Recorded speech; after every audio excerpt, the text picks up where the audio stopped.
Je connaissais pas très bien le Sud-Est et pour autant j'étais très content de venir m'installer ici et je regrette absolument pas mon choix.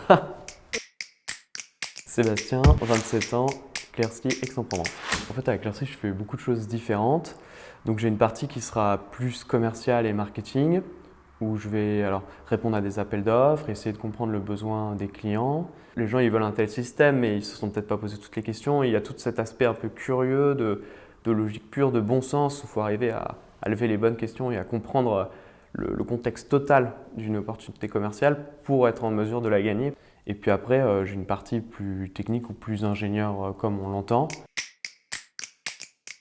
J'ai fait les arts et métiers. Ensuite, j'ai fait un double diplôme avec une fac américaine. Je travaillais dans du conseil en management.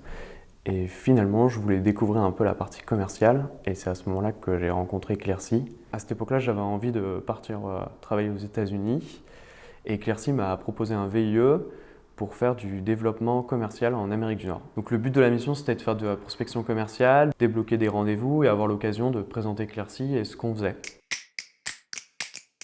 Ma mission était un peu terminée, on m'a proposé de rejoindre Quercy à Aix-en-Provence. C'était un peu l'occasion justement de développer cette connaissance et cette compréhension de la technique et de nos projets, tout en continuant sur les activités commerciales. Il n'y a pas de commercial pur et de technique pure. Ça va être surtout des ingénieurs qui vont avoir un peu cette appétence d'avoir un peu plus de curiosité et de travailler sur la partie commerciale. Et à ce moment-là, ils vont faire un peu ces deux sujets-là. Le côté qui est sympa, c'est le côté un peu famille. Donc c'est une entreprise qui est quand même pas très grande. Il n'y a pas vraiment de barrière hiérarchique.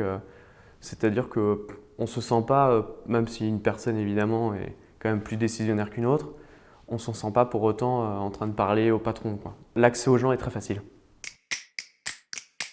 Le domaine du métro, c'est quand même un sujet qui intéresse beaucoup de grandes villes.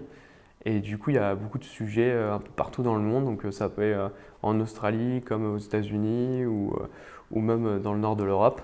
Pour moi, ça ajoute vraiment du piment dans le travail de tous les jours.